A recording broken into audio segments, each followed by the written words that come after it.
মক্কার সব বিচারক শেষ হয়ে গেল, সবার কাছে গিয়েছে, কেউ বিচার করার জন্য রাজি হয় না। সর্বশেষ যার কাছে গিয়েছে ওই লোকটা বলল, আবু জাহেলের কাছ থেকে যদি সম্পদ উদ্ধার করতে হয়, তোমাদের পাওনা উদ্ধার করতে হয়, মক্কার মধ্যে একজনই আছে, তিনি আব্দুল্লাহর পোলা মুহাম্মদ আমিন। সুবহানাল্লাহ, জুড়ে বলেন। আব্দুল্লাহর পোলা মুহাম্মদ আমিন ছাড়া আবু জাহেলের কাছ থেকে পাওনা উদ্ধার করতে পারবে না। তার কাছে যাও, সে অসহায়ের পক্ষে কথা বলে, জালেমের বিপক্ষে কথা বলে, তার কাছে যাও।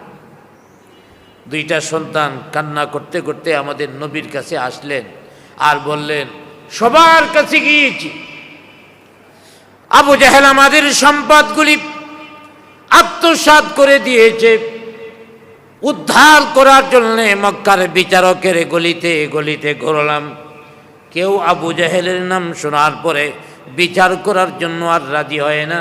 তাই সর্বশেষ একজনে বলেছে আপনার কাছে আসার জন্য। আপনি যদি আমাদেরকে বিদায় করে দেন, মক্কার মধ্যে আর কাছে যাব, আর কার কাছে যাইয়া বিচার চাইব, আমাদের তাড়িয়ে দিয়েন না, এতিমদের দিকে তাকায় একটা ব্যবস্থা গ্রহণ করেন। আমাদের নবী এতিম ছিলেন, অতএব এতিমের দুঃখ কষ্ট আমাদের নবী বুঝেন। আমাদের নবী এতিম, দুইটার মাথার মধ্যে দুই হাত বুলাইয়া দিলেন আর চোখের পানি মুছেন, ডাক দিয়া বলেন, হে সন্তানেরা, আর কান্নাকাটি করতে লাগবে না, আর কান্নাকাটি করা লাগবে না, কাঁদতে হবে না। আমি ওয়াদা দিলাম আবু জাহেলের কাছ থেকে তোমাদের দুইজনের পাওনাটা আমি আদায় করে দিব। আমার ভাইয়েরা, নবীজিকে আমানতদার বলে সবাই জানে, অতএব নবীজি বলছেন উদ্ধার করে দিব। নবীজি আবু জাহেলের বাড়িতে আসছেন, দরওয়াজার সামনে দাঁড়ায় ডাক দিছে, ও আবু জাহাল, এতিম সন্তানদের পাওনাগুলি এখন বুঝিয়ে দাও। আবু জাহেলের ডাকটা শুনে নরম হয়ে গেছে। আশেপাশে কর্মী বাহিনী যারা ছিল এরা বলতেছে, স্যার, মুহাম্মদ আমিনের সাহস ইদানিং বেশি বেড়ে গেছে, অর্ডার দেন, ধরিয়া পালাই। আবু জাহেল ডাক দিয়া মনে, হে কর্মী বাহিনী, একটা কথাও বলবো না, যা করতেছি শুধু তাকায়া তাকায়া দেখো। আবু জাহেল সিন্দুক খুইলা দুইটা সন্তানের যত মালামাল ছিল সব মালামাল আমাদের নবী মুহাম্মদুর রাসূলুল্লাহ সাল্লাল্লাহু আলাইহি ওয়াসাল্লামের হাতে বুঝিয়ে দিলেন। আল্লাহর হাবিব এতিম সন্তানদের নিয়ে চলে গেছে। এবার ওই ছোট পাতি নেতারা যারা কাছে বসা আছে, আবু জাহেলরে কয়, সাব, জিন্দিগিতে কারো মাল ফেরত দিতে দেখি নাই, আজকে ফেরত দিলেন, ব্যাপারটা কি? আবু জাহেল বলে, হ্যাঁ কর্মী বাহিনীরা, আমি যা দেখেছি তোমরা তা দেখো নাই। আব্দুল্লাহর পোলা মুহাম্মদ আমিন যখন নামাজ ঘরের দরওয়াজার সামনে দাঁড়াইছে, ধমক দিয়া বলছে, ও আবু জাহাল, এতিম দুইজনের পাওনা এখন দিয়া দাও। আমি না বলার জন্য মনে মনে প্রস্তুতি নিয়া না বলবো, এমন সময় তাকায় দেখি মুহাম্মদ আমিনের পিছনে আরেকজন লোক দাঁড়িয়ে আছে, যার পাগুলি জমিনে, মাথা আকাশের মধ্যে লেগে আছে। ওয়াদাইয়ান ইলাল্লাহি বিইذনিহি ওয়া সিরাজাম মুনীরা فقد قال الله تبارك وتعالى في كلامه المجيد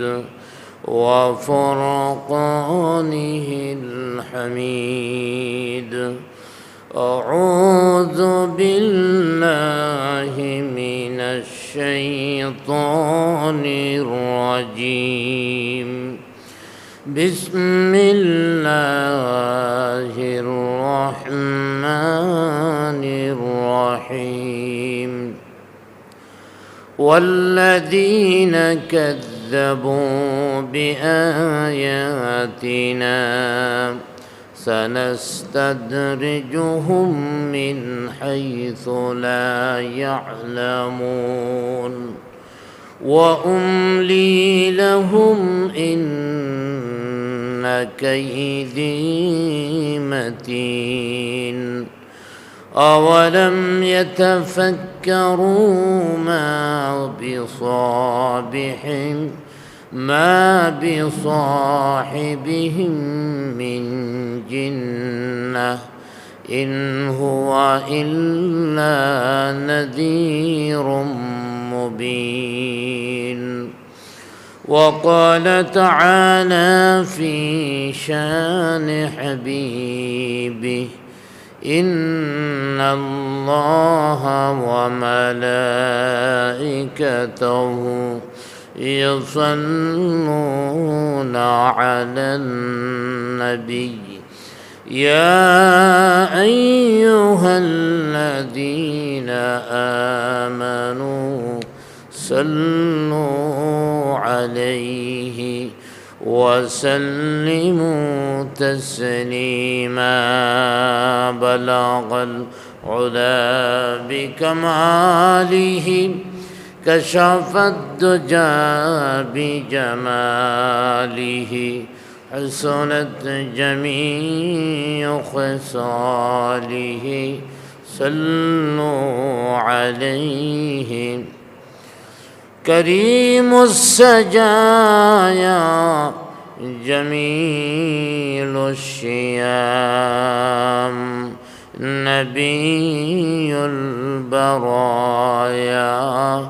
شفيع الأمم بلغ العلا بكماله كشف الدجى بجماله حسنت جميع خصاله صلوا عليه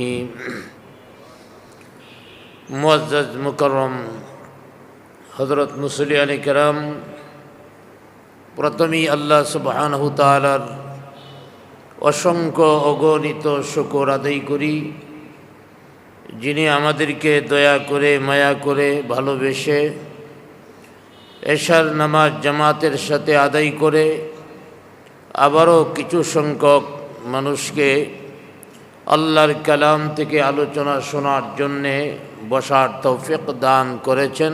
সকলে একবার বলি আলহামদুলিল্লাহ।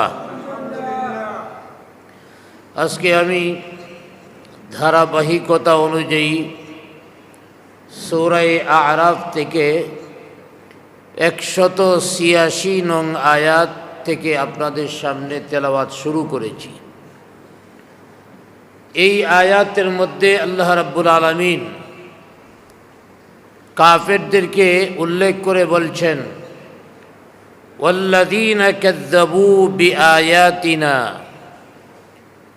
যারা আমার নিদর্শন সমূহকে মিথ্যারূপ করে, অর্থাৎ যারা আল্লাহর আয়াত সমূহকে মিথ্যারূপ করে এবং উম্মতে মুহাম্মদীর আদর্শের বিরোধিতা করে, মুহাম্মদুর রাসূলুল্লাহ সাল্লাল্লাহু আলাইহি ওয়াসাল্লামের ইতাআত থেকে বিরত থাকে বরং বিরোধিতা করে, এদের শাস্তি সম্পর্কে আল্লাহ পাক এই আয়াতের মধ্যে উল্লেখ করেছেন।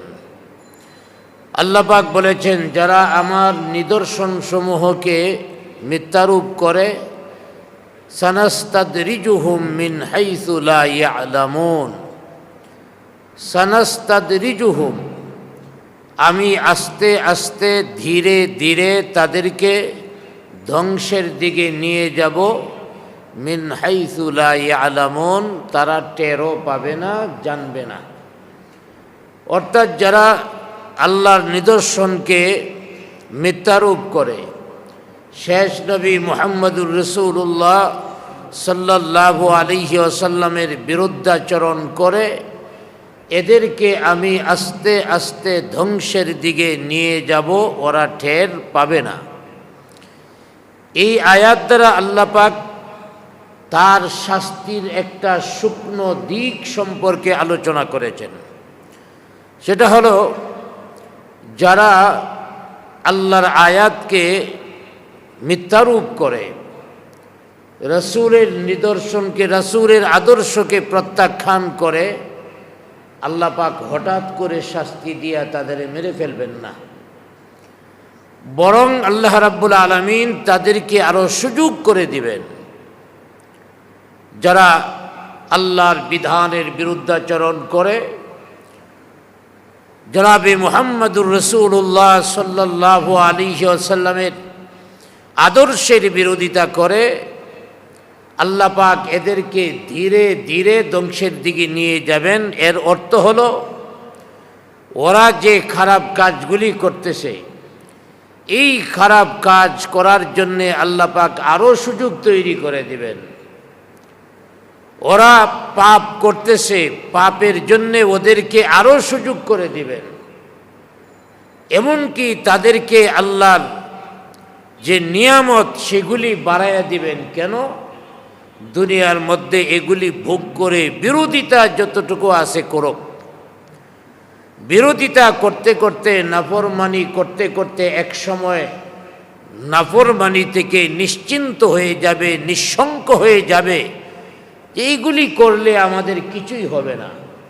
এরপরে আল্লাহ পাক হঠাৎ করে তাদেরকে ধরবেন। এই আয়াতের তাফসীর সম্পর্কে হযরতে আব্দুল্লাহ ইবনে আব্বাস রাদিয়াল্লাহু তাআলা আনহু বলেছেন, যারা রাসূল আকরাম সাল্লাল্লাহু আলাইহি ওয়াসাল্লামের নবুয়াতকে এবং কোরআনের সত্যতাকে অস্বীকার করে, যেমন আবু জেহেল আমাদের নবীকে অস্বীকার করেছিল, কোরআনকে অস্বীকার করেছিল। আব্দুল্লাহ ইবনে আব্বাস রাদিয়াল্লাহু তাআলা আনহু বলেন, ওদেরকে আল্লাহ পাক ধীরে ধীরে শাস্তির দিকে নিয়ে যান। আল্লামা সানাউল্লাহ পানিপতি রহমাতুল্লাহি আলাইহি এ ব্যাপারে বলেছেন, এই আয়াত মক্কার কাফেরদের প্রসঙ্গে নাজিল হয়েছে। কারণ মক্কার কাফেররা নবীজিকে অস্বীকার করেছিল, কোরআনকে তারা অস্বীকার করেছিল। আল্লাহর হাবিব সাল্লাল্লাহু আলাইহি ওয়াসাল্লামের সাথে শুধু বিরুদ্ধাচরণ নয়, বরং ঠাট্টা বিদ্রূপ করেছিল। এই আয়াত দ্বারা আল্লাহ পাক বুঝাইছেন, এদেরকে আমি ক্রমে ক্রমে ধ্বংসের দিকে নিয়ে গিয়েছি। হযরতে আতা রহমতুল্লাহি আলাইহি এই আয়াতের তাফসীরের মধ্যে বলেছেন যে আল্লাহ পাক ধীরে ধীরে শাস্তির ব্যাপারে নিয়ে যাবেন। এর দ্বারা বুঝিয়েছেন আল্লাহ পাকের একটা শুকনো কৌশল আছে, যা কাফেরদের বিরুদ্ধে আল্লাহ পাক প্রয়োগ করবেন। আল্লামা কালবি রহমতুল্লাহ আলাইহি লিখেছেন যে ধীরে ধীরে শাস্তি দেওয়ার এর অর্থ হলো, ওরা যে পাপ কাজগুলি করতেছে, এই পাপ কাজগুলিকে তাদের সামনে আরো সুন্দর, আরো মোহনীয়, লোভনীয় করে আল্লাহ পাক উপস্থাপন করবেন। তারা আরো বেশি বেশি পাপের কাজে লিপ্ত হবে, তারপরে আল্লাহ পাক তাদের ধ্বংস করবেন। এরপরের আয়াতের মধ্যে আল্লাহ পাক বলেছেন যে আল্লাহ পাক দ্রুত শাস্তি দেন না, যারাই নাফরমানি করে আল্লাহ পাক সুযোগ দেন। এই পৃথিবীর মধ্যে কম বেশি নাফরমানি অধিকাংশ মানুষই করে থাকে, কেউ বেশি করে কেউ কম করে। আমরা যারা মুসলমান তারাও নাফরমানি করি, কেউ বলতে পারবে না যে আমরা কোনো গুনাহের কাজ করি না, আমরা কোনো পাপের কাজ করি না, এই কথা কেউ বলতে পারবে না। এজন্য আল্লাহ পাক বলে দিয়েছেন, ওরা পাপ কাজ করতেছে, ওয়া উমলি লাহুম, আর আমি তাদের সময় দিছি। এর অর্থ কোনো মুফাসসিরগণ বলেছেন, আমি তাদেরকে লম্বা হায়াত দিয়েছি। ওরা গুনার কাজ করতেছে এই জন্যে ধ্বংস করে শেষ করে দিব এমন নয়, বরং আমি হায়াত আরো বাড়িয়ে দিয়েছি। তবে ওদের চিন্তা করতে হবে ইন্না কাইদি মাতিন, আমার ধরা খুব শক্ত ধরা, আমার ধরা পুলিশের ধরার মতো নয়, আমার ধরা র্যাবের ধরার মতো নয়, আমার ধরা সেনাবাহিনীর ধরার মতো নয়, বরং আমার ধরা কত শক্ত দুনিয়ার মানুষ কল্পনাও করতে পারবে না। ওই সকল নাফরমানদেরকে আমি ধরব। অতএব আল্লাহ রাব্বুল আলামিন এই আয়াত নাজিল করেছেন কাদের সম্পর্কে? মক্কার দুরাত্মা মুশরিকদের সম্পর্কে। তারা আল্লাহর হাবিব সাল্লাল্লাহু আলাইহি ওয়াসাল্লামকে শুধু অস্বীকার করেছিল, বিষয়টা এমন নয়, বরং ওরা আল্লাহর হাবিবের বিরুদ্ধে বেয়াদবি করেছিল, বিদ্রূপ করেছিল, সাহাবাই কেরামদের বিরুদ্ধে, মোমেনদের বিরুদ্ধে ঠাট্টা মজাক করত। আর আল্লাহ পাক এদেরকে এক রাতেই এদের শক্তিকে ধ্বংস করে দিয়েছেন। অতএব আল্লাহ রাব্বুল আলামিন এই আয়াতগুলি দ্বারা বুঝিয়েছেন কাফের যারা আল্লাহর অবাধ্য, নবীর অবাধ্য, তাদেরও আল্লাহ পাক সময় দেন, গুনাহ করার সুযোগ দেন। গুনাহ পরিপূর্ণ হলে আল্লাহ পাক তাদেরকে ধ্বংস করেন, দুনিয়াতেও শাস্তি দিবেন, আর আখিরাতের শাস্তি তো রয়েছেই। তো পূর্বের আয়াতগুলি আল্লাহ পাক কাফের বেঈমানদের, নাফরমানদের শাস্তি ঘোষণা করেছেন।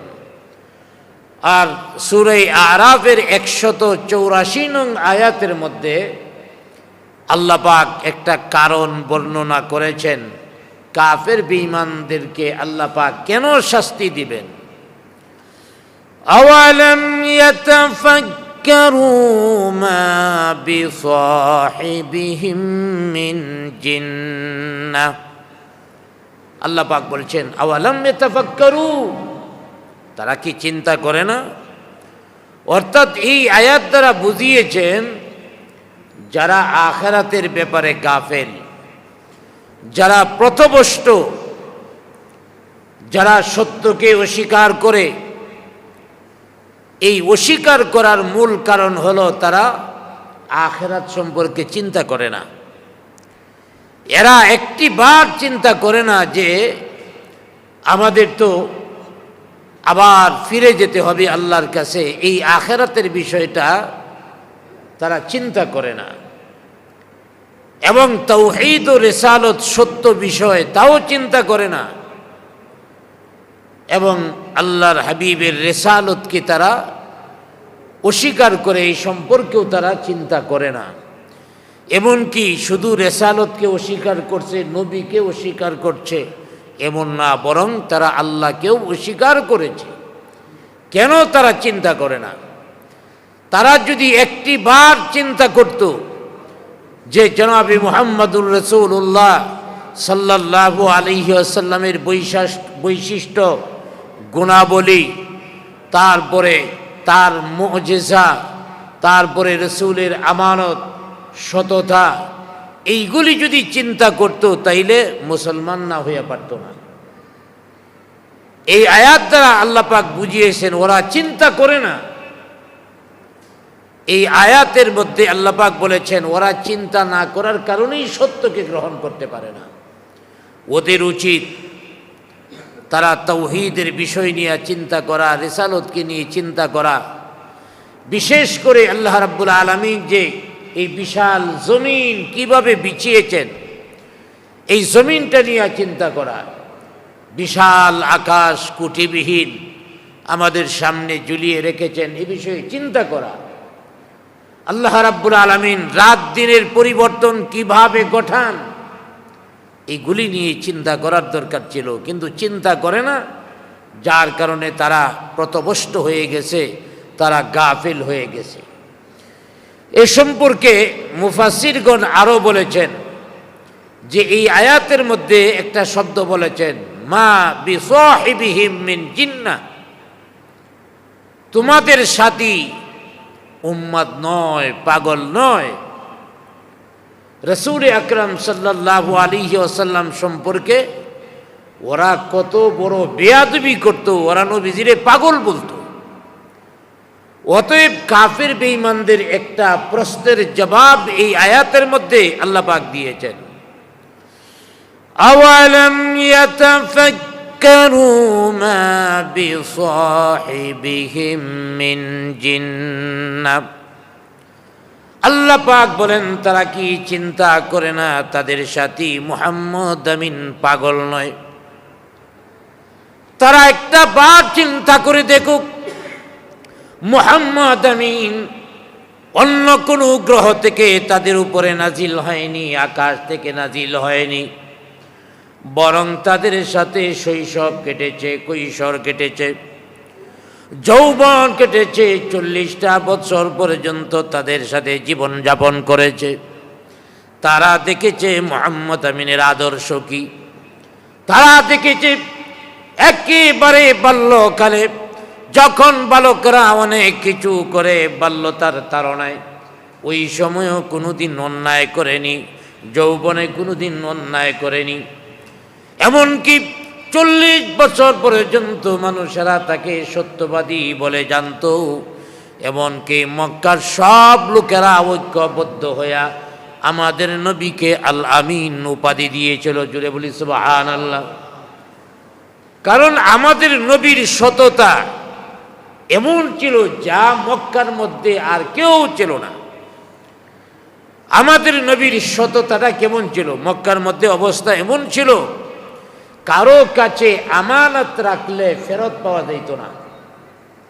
বর্তমান সময়ে মানুষের কাছে টাকা আমানত রাখলে সঠিকভাবে ফেরত পাওয়া যায় 100-র মধ্যে 1000-এর মধ্যে একজন আছে কিনা আমার জানা নাই যে আপনি 1 লক্ষ টাকা রেখেছেন, চাইবেন সঠিক সময়ে দিয়া দিবে।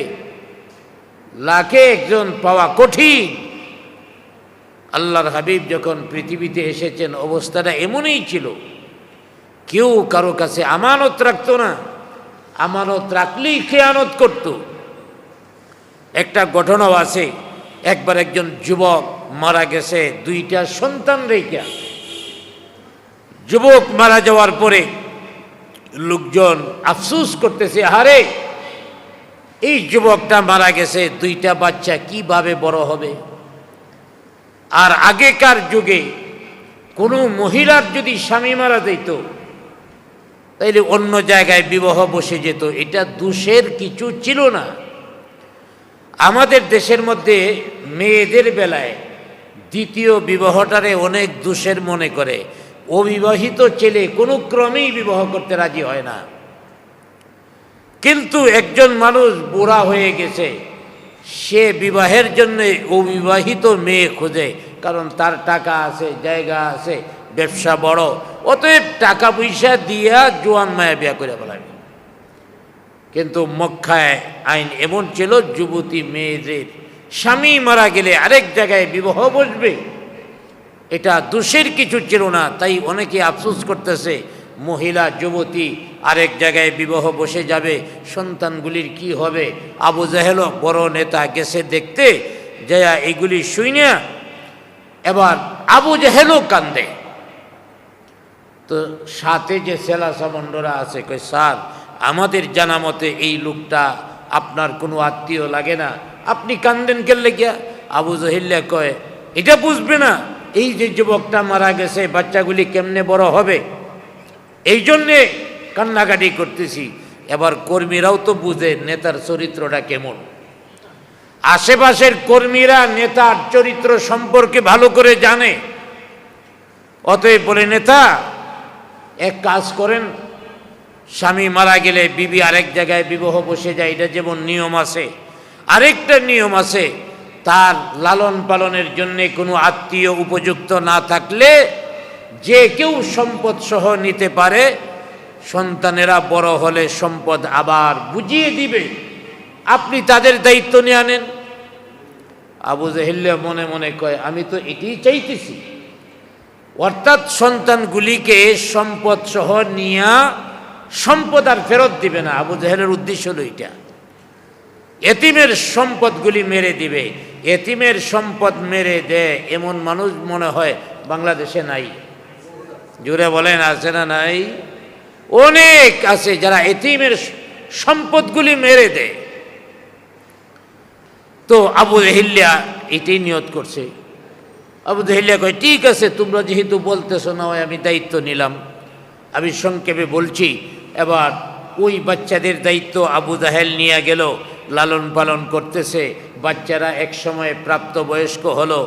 তো প্রাপ্তবয়স্ক হলে সম্পদগুলি বাচ্চাদের বুঝাইয়া দিতে হবে। দুইটা সন্তান আবু জাহেলের সামনে যায় বলতেছে, চাচা আমরা তো এখন প্রাপ্তবয়স্ক হয়েছি, অতএব দয়া করে আমাদের পাওনাগুলি আমাদের দিয়া দেন। এখন আবু জাহেল কি বলে দেখেন যে, হে বাতিদারা, আসলে পাওনা তোমাদের পিতার যে সম্পদ এটা তো দেওয়ার দরকার, তবে আমি হিসাব করে দেখছি তোমাদের পিছনে আমি যা খরচ করেছি, তোমাদের বাবা যা রাইকা গেছে তার চেয়ে বেশি খরচ করে ফেলাইছে। এখন হিসাব নিকাশ যদি করি তাইলে তোমরা কই থেকে দিবা? এতিম মানুষ, যাও বাকিরা দেওয়া লাগবো না, মাফ করে দিছি। কেমন বুঝেন, মাফ করে দেয়। সম্পদ তো খাইছে উল্টা মাফ করে। এমন মাফ করেনও কিন্তু বাংলাদেশে আছে। অপরাধ করে উল্টা সে কয়ে যাও ক্ষমা করে দিলাম। দুইটা সন্তান চিন্তা করলো এখন কার কাছে যাওয়া যায়। এবার এক নেতার কাছে গেছে, যায় বলতেছে, নেতাজি, আবু জেহেলিয়া আমাদের সম্পদগুলি মেরে দেওয়ার জন্য চাচ্ছে, একটু দয়া করে উদ্ধার করে দেন। কই না, আমার দ্বারা সম্ভব নয়। আরেক নেতার কাছে গেছে, যায় বলতেছে, আমাদের সম্পদগুলি এক নেতায় মেরে দিছে, দয়া করে উদ্ধার করে দেন। ওই নেতাও ছিল ঘুষখোর। কি এতিমের সম্পদ মেরে দে? কিছু বিচারক এমন আছে, খুব গরম হয়ে যায়, এত বড় অন্যায়। আসল কথা হলো বিচারটা করে হেও কিছু খাইব। কয় ঠিক আছে, বলো নামটা বলো, তোমাদের সম্পদ উদ্ধার করে দিব। এবার নামটা বলছে, নাম হলো আবু জাহেল। নামটা শুইনা এবার ঘুরাইন মারছে। কয় আসলে বিচারে তো যাইতেই চাই, এখন ছেলে মেয়েরা বড় হয়ে গেছে, বিচারে যাইতে না করে এই জন্য যাইতে পারবো না, অন্য কারো কাছে যাও। অর্থাৎ আবু জাহেলের কাছে যদি বিচার করতে যায়, মেম্বরে যদি এমপির বিচার করতে যায়, তাহলে বিচার করতে পারবে না, আরো কিছু মাইদুর খাওয়া লাগবে। অতএব আবু জাহেলের বিচার তারা করা সম্ভব নয়। এতিম সন্তানদেরকে জানিয়ে দিল, আমাদের ছেলে মেয়ে বড় হয়ে গিয়েছে, বিচারে যাওয়ার জন্য নিষেধ করেছে, তাই যেতে পারবো না। মক্কার যে কোনো বিচারকের কাছে যায়, আবু জাহেল নামটা শোনার সাথে সাথে তারা বিচার করতে পারবে না বলে দে। মক্কার সব বিচারক শেষ হয়ে গেল, সবার কাছে গিয়েছে, কেউ বিচার করার জন্য রাজি হয় না। সর্বশেষ যার কাছে গিয়েছে ওই লোকটা বলল, আবু জাহেলের কাছ থেকে যদি সম্পদ উদ্ধার করতে হয়, তোমাদের পাওনা উদ্ধার করতে হয়, মক্কার মধ্যে একজনই আছে, তিনি আব্দুল্লাহর পোলা মুহাম্মদ আমিন। সুবহানাল্লাহ, জুড়ে বলেন। আব্দুল্লাহর পোলা মুহাম্মদ আমিন ছাড়া আবু জাহেলের কাছ থেকে পাওনা উদ্ধার করতে পারবে না। তার কাছে যাও, সে অসহায়ের পক্ষে কথা বলে, জালেমের বিপক্ষে কথা বলে, তার কাছে যাও। দুইটা সন্তান কান্না করতে করতে আমাদের নবীর কাছে আসলেন আর বললেন, সবার কাছে গিয়েছি, আবু জাহেল আমাদের সম্পদগুলি আত্মসাৎ করে দিয়েছে, উদ্ধার করার জন্য মক্কার বিচারকের গলিতে গলিতে ঘুরলাম, কেউ আবু জাহেলের নাম শোনার পরে বিচার করার জন্য আর রাজি হয় না। তাই সর্বশেষ একজনে বলেছে আপনার কাছে আসার জন্য। আপনি যদি আমাদেরকে বিদায় করে দেন, মক্কার মধ্যে আর কাছে যাব, আর কার কাছে যাইয়া বিচার চাইব? আমাদের তাড়িয়ে দিয়েন না, এতিমদের দিকে তাকায় একটা ব্যবস্থা গ্রহণ করেন। আমাদের নবী এতিম ছিলেন, অতএব এতিমের দুঃখ কষ্ট আমাদের নবী বুঝেন। আমাদের নবী এতিম দুইটার মাথার মধ্যে দুই হাত বুলাইয়া দিলেন আর চোখের পানি মুছেন, ডাক দিয়া বলেন, হে সন্তানেরা, আর কান্নাকাটি করতে লাগবে না, আর কান্নাকানি করা লাগবে না, কাঁদতে হবে না। আমি ওয়াদা দিলাম আবু জাহেলের কাছ থেকে তোমাদের দুইজনের পাওনাটা আমি আদায় করে দিব। আমার ভাইয়েরা, নবীজিকে আমানতদার বলে সবাই জানে, অতএব নবীজি বলছেন উদ্ধার করে দিব। নবীজি আবু জাহেলের বাড়িতে আসছেন, দরওয়াজার সামনে দাঁড়ায় ডাক দিছে, ও আবু জাহাল, এতিম সন্তানদের পাওনাগুলি এখন বুঝিয়ে দাও। আবু জাহেলের ডাকটা শুনে নরম হয়ে গেছে। আশেপাশে কর্মী বাহিনী যারা ছিল এরা বলতেছে, স্যার মোহাম্মদ আমিনের সাহস ইদানিং বেশি বেড়ে গেছে, অর্ডার দেন ধরিয়া পালাই। আবু জাহেল ডাক দিয়া মনে, হ্যাঁ কর্মী বাহিনী, একটা কথাও বলবা না, যা করতেছি শুধু তাকায়া তাকায়া দেখো। আবু জাহেল সিন্দুক খুইলা দুইটা সন্তানের যত মালামাল ছিল সব মালামাল আমাদের নবী মুহাম্মদুর রাসূলুল্লাহ সাল্লাল্লাহু আলাইহি ওয়াসাল্লামের হাতে বুঝিয়ে দিলেন। আল্লাহর হাবিব এতিম সন্তানদের নিয়ে চলে গেছে।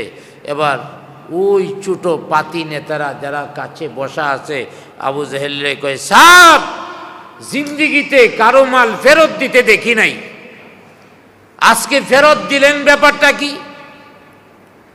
আবু জাহেল বলে, হ্যাঁ কর্মী বাহিনীরা, আমি যা দেখেছি তোমরা তা দেখো নাই। আব্দুল্লাহর পোলা মুহাম্মদ আমিন যখন নামাজ ঘরের দরওয়াজার সামনে দাঁড়াইছে, ধমক দিয়া বলছে, ও আবু জাহাল, এতিম দুইজনের পাওনা এখন দিয়া দাও। আমি না বলার জন্য মনে মনে প্রস্তুতি নিয়া না বলবো, এমন সময় তাকায় দেখি মুহাম্মদ আমিনের পিছনে আরেকজন লোক দাঁড়িয়ে আছে, যার পাগুলি জমিনে, মাথা আকাশের মধ্যে লেগে আছে। শুধু তাই নয়, এই বিশাল আকারের দেহ, পা জমিনের মধ্যে, মাথা আকাশের মধ্যে লেগে আছে। এই লোকটার হাতের মধ্যে বিশাল আকারের একটা লাঠি, এই লাঠিটা আমার দিকে উত্তোলন করে রেখেছে, একবার না বলবো আর আমার মাথার উপরে ছেড়ে দিবে। এই লাঠিটা দিয়া বাড়ি দেওয়ার দরকার নাই, আমার মাথার উপরে যদি ছেড়ে দে আমি আবু জাহাল একেবারে পাউডার হয়ে যাওয়ার সম্ভাবনা আছে। পাউডার হওয়া থেকে বাঁচার জন্যে আমি ফেরত দিছি। এমন একটা সময়ে আমাদের নবীকে সব কাফের বেঈমানেরা মিলা উপাধি দিছে আল আমিন। জুড়ে বলেন সুবহানাল্লাহ। আল্লাহ পাক এই আয়াত দ্বারা বুঝিয়েছেন, মক্কার লোকেরা একসাথে শৈশব কাটিয়েছে, কৈশোর কাটিয়েছে, যৌবন কাটিয়েছে। এখন মুহাম্মদ আমিন 40 বছর অতিক্রম করেছে, নতুন করে মিথ্যাবাদী হতে পারে না, নতুন করে পাগল হতে পারে না। একটা লোকের দীর্ঘ সময়ের কথাবার্তা, এমনকি বর্তমান সময়ের কথাবার্তা দেখেও বোঝা যায় লোকটা কি। তার বর্তমান যে বক্তব্য তা তো গুছানো, পরিপূর্ণ, সত্য বক্তব্য। অতএব পাগল বলছ কেমনে? এই আয়াত দ্বারা কাফের বেঈমানদেরকে মূলত বোঝানো হয়েছে যে তোমরা আসলে চিন্তা করো না, সত্য নিয়ে চিন্তা করো না, এই জন্যই বিভ্রান্ত। এই আয়াতের শানে নজুলের মধ্যে আসছে হযরতে আবি হাতেম এবং আবু শেখ কাতাদা, তারা বর্ণনা করেছেন যে রাসূল আকরাম সাল্লাল্লাহু আলাইহি ওয়াসাল্লাম একদিন সাফা নামক পাহাড়ের মধ্যে দাঁড়ায়া বিভিন্ন গোষ্ঠীর লিডারদের নাম ধরে ধরে ডাকলেন। হ্যাঁ কুরাইশের লোকেরা, বনু হাশেমের লোকেরা, বনু আব্দুল মুত্তালিব, বনু কেনানা, এইভাবে বিভিন্ন গোত্রের নাম ধরে ধরে আল্লাহর হাবিব ডাকলেন। সাফা নামক পাহাড়ের মধ্যে দাঁড়িয়ে তাদেরকে আল্লাহর হাবিব বললেন, তোমরা যদি পরকালে আল্লাহর শাস্তি থেকে নিজেদের বাঁচাতে চাও জাহান্নামের আগুন থেকে যদি নিজেদের বাঁচাতে চাও, তোমরা যদি আল্লাহর তৈরি জান্নাতে যেতে চাও, তোমরা তাওহীদে বিশ্বাস করো, রিসালতে বিশ্বাস করো। তাওহীদকে যদি বিশ্বাস না করো, রিসালতকে যদি বিশ্বাস না করো, তাহলে কিয়ামতের ময়দানে জাহান্নাম থেকে তোমরা বাঁচতে পারবে না। অতএব জাহান্নাম থেকে বাঁচানোর জন্য আহ্বান জানালেন। কিন্তু আমার ভাইয়েরা, ওদের মধ্যে একজন বইলা পালাইল, কিরে লোকটা তো দেখি পাগল হয়ে গেছে। নাউজুবিল্লাহ বলে, লোকটা তো দেখি পাগল হয়ে গেছে। রাতের বেলায় ডাকাডাকি করে, লোক ধরে চিল্লাচিল্লি করে। পাগল না হইলে রাতের বেলায় চিল্লাচিল্লি করে কেন? আরে রাতের বেলায় চিল্লাচিল্লি করেন না, উম্মতের মায়ায় উম্মতকে জাহান্নামের শাস্তি থেকে বাঁচানোর জন্যে আবেগে ডাকাডাকি করতেছিলেন। কিন্তু তারা পাগল বলছে। এদের জবাব দিছে আল্লাহ পাক এই আয়াতে, আওয়ালাম ইয়াতাফাক্কারু মা বিসাহিবিহিম মিন জিন্নাহ। তারা কি একটি বার চিন্তা করে না তাদের সাথী মুহাম্মদ আমিন পাগল নয়, উম্মাদ নয়? কারণ তিনি যে কথাগুলি বলেন এগুলি পাগলের কথা নয়। তার উপরে যে কোরআন নাজিল হয়েছে এই কোরআন পাগলের কথা নয়, বরং আল্লাহর হাবিব কি তার পরিচয় পরের অংশে দেওয়া হয়েছে। আল্লাহ পাক এই আয়াতের প্রথম অংশে বলেছেন, তোমাদের নবী পাগল নয়, তোমাদের নবী হলো ইন হুয়া ইল্লা নাযীরুম মুবিন, বরং তোমাদের নবী হলো স্পষ্ট সতর্ককারী। তোমাদের বিপদের রাস্তা থেকে সতর্ক করতেছেন। এই বিপদের রাস্তা থেকে তোমরা চলে আসো, তোমরা কল্যাণের রাস্তায় চলে আসো। অতএব বিপদের রাস্তাটা থেকে সতর্ক করার জন্যে মুহাম্মদুর রাসূলুল্লাহ সাল্লাল্লাহু আলাইহি ওয়াসাল্লামকে আল্লাহ পাক পাঠিয়েছেন। ইন হুয়া ইল্লা নাযীরুম মুবিন, স্পষ্ট সতর্ককারী হিসাবে পাঠিয়েছেন। তারপরে আল্লাহ পাক আরো বলেন, তোমরা চিন্তা করো না কেন? তোমরা যে পথভ্রষ্ট হইছো শুধু চিন্তা না করার কারণে। আল্লাহ পাক এরপরের আয়াতে বলেন, আওয়ালাম ইয়ানজুরু ফি মালাকুতিস সামাওয়াতি ওয়াল আরদ ওয়া মা খালাকাল্লাহু মিন শাই। আওয়ালাম ইয়ানজুরু, তারা কি চিন্তা করে না, তারা কি লক্ষ্য করে না? ফি মালাকুতিস সামাওয়াতি ওয়াল আরদি, আসমান এবং জমিনের রাজত্বের দিকে। আসমান এবং জমিনে কার রাজত্ব রয়েছে, আসমান জমিনকে কে পরিচালনা করে, তারা কি একটি বারের জন্য চিন্তা করে না? ওয়া মা খালাকাল্লাহু মিন শাই, এবং আল্লাহ পাক এই পৃথিবীতে অসংখ্য প্রাণী সৃষ্টি করেছেন, বিভিন্ন ধরনের প্রাণী সৃষ্টি করেছেন। এইগুলি নিয়ে কি তারা চিন্তা করে না? তারা গবেষণা করে না? অতএব তাদের উচিত হলো এই বিশাল বিস্তৃত জমিনকে বানিয়েছেন চিন্তা করা। তাইলেই চিন্তায় আসবে তিনি হলেন আল্লাহ। এই বিশাল আকাশ কুটিবিহীন যে আল্লাহ তৈরি করেছেন, তিনি তো আমাদের রব, তিনি তো আমাদের মালিক। আল্লাহ পাক পৃথিবীর মধ্যে এমন প্রাণী সৃষ্টি করেছেন, অসংখ্য প্রাণী। এমনও প্রাণী পৃথিবীর মধ্যে আছে যা আমরা কখনো দেখি নাই বা দেখবও না। এত প্রাণী আল্লাহ পাক সৃষ্টি করেছেন, এইগুলি চিন্তা করলেই তো মাসালা হল হয়ে যায় যে আল্লাহ ছাড়া আর কোনো মাবুদ নাই। এটাও কি চিন্তা করে না? তারা মরবে, তাদের মধ্য থেকে লোকজন মরতেছে, এই যে মরণের ধারাবাহিকতা, এটাও কি তারা চিন্তা করে না? আল্লাহ পাক বলেন, وَعَسَىٰ أَن يَكُونَ قَدِ اقْتَرَبَ أَجَلُهُمْ فَبِأَيِّ حَدِيثٍ مِّن بَعْدِهِ يُؤْمِنُونَ। আল্লাহ পাক বলেন তারা কোণে কোণে মৃত্যুর দিকে ঢেলে পড়ছে।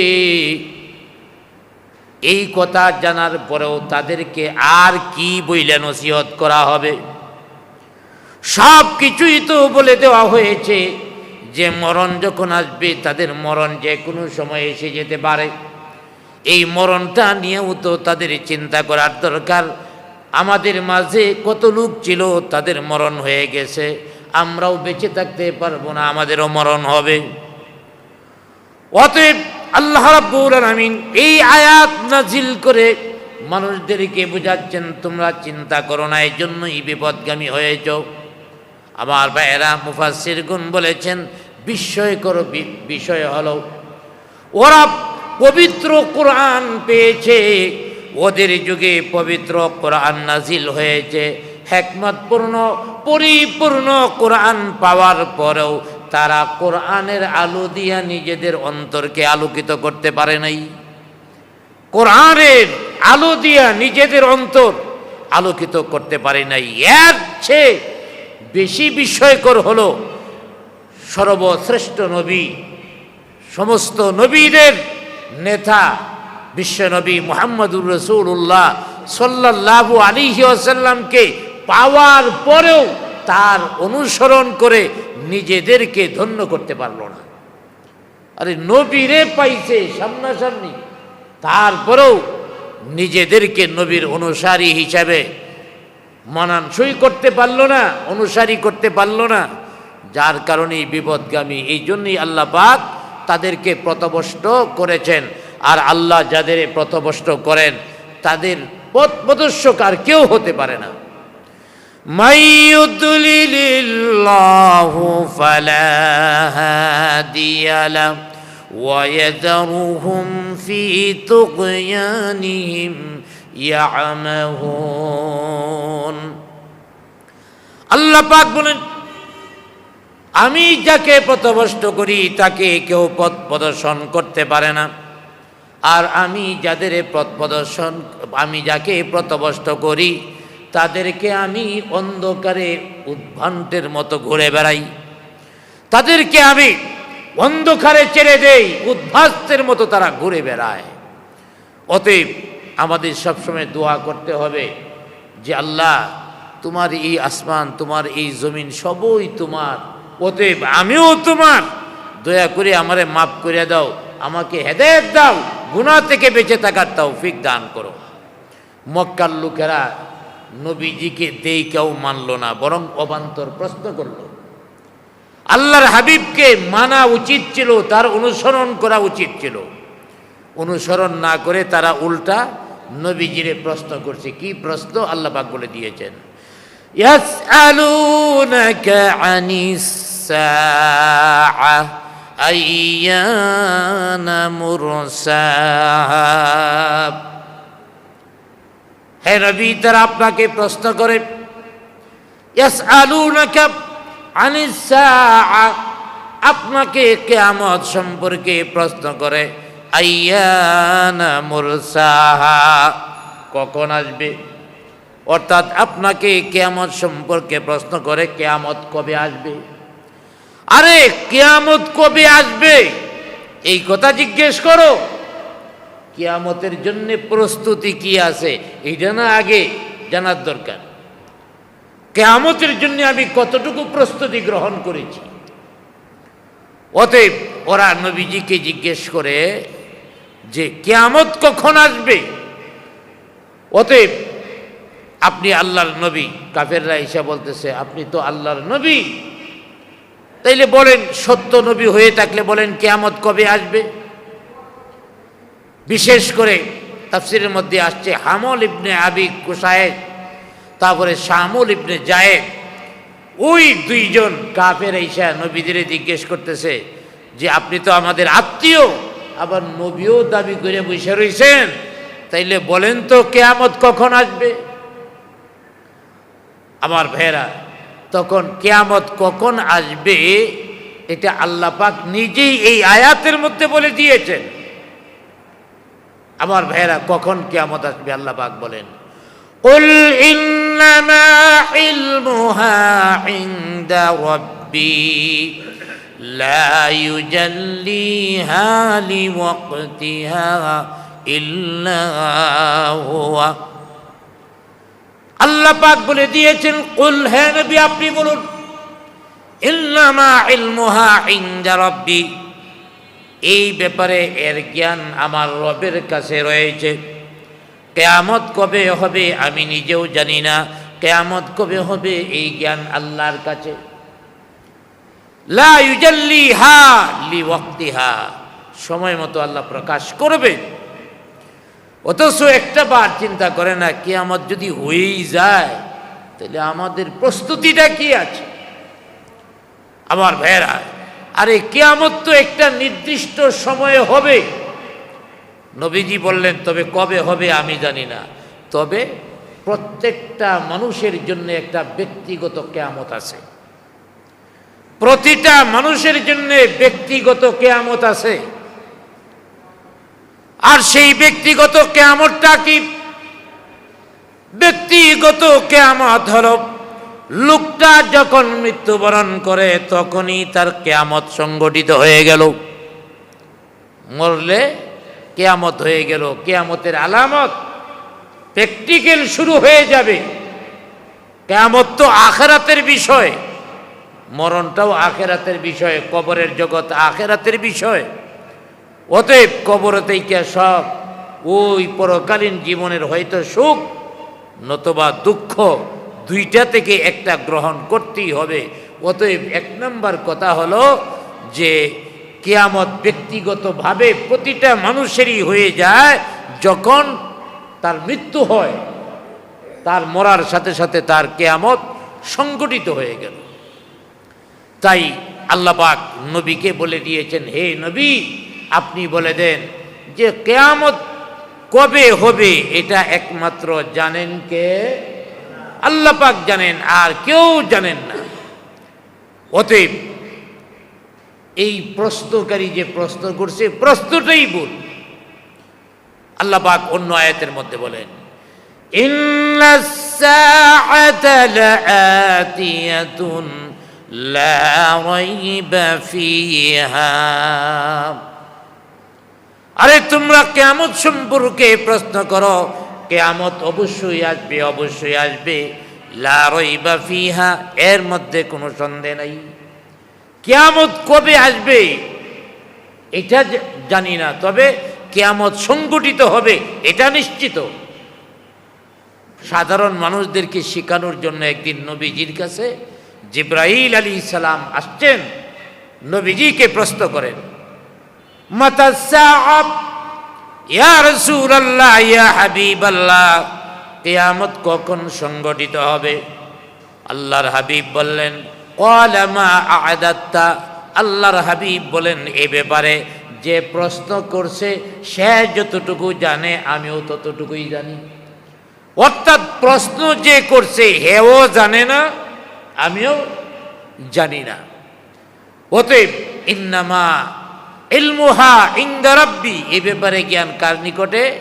একমাত্র আল্লাহ রাব্বুল আলামিনের নিকটে তবে এই কিয়ামতের বিষয়টা কিন্তু খুব কঠিন বিষয় এই কিয়ামতের বিষয়টা কঠিন বিষয় আল্লাহ পাক বলেন সাকুলাত ফিস সামাওয়াতি ওয়াল আরদ আল্লাহ পাক বলেন আসমান এবং জমিনের মধ্যে কিয়ামতের ঘটনা হলো অত্যন্ত ভয়ঙ্কর অতএব এই ভয়ঙ্কর ঘটনাকে শিক্ষামূলক না নিয়ে জিজ্ঞাসা করে ভয়ঙ্কর ঘটনা কবে আসবে বরং প্রতিটা মানুষের জন্য উচিত কিয়ামত কখন আসবে জানি না অতএব কিয়ামত আসার আগেই আমার ঈমান আমল ঠিক করতে হবে কিন্তু আমরা ভোগ বিলাসে মত্ত হয়ে ওই দিনকে ভুলে গেছি আল্লাহ পাক বলেন ওয়ায়াযারুনা ওয়ারাআহুম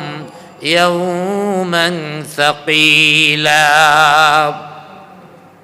মানুষ এই দুনিয়ার মায়ায় মুগ্ধ হয়ে কঠিন দিবসটাকে বলে গিয়েছে কঠিন দিনকে বলে গিয়েছে কিয়ামতের দিনটা কোরআনে আসছে কঠিন দিন ভয়ঙ্কর দিন কেমন কঠিন দিন ভয়ঙ্কর দিন দুনিয়াতে আপনি একজন আরেকজনের সহযোগিতা পাইতে পারেন।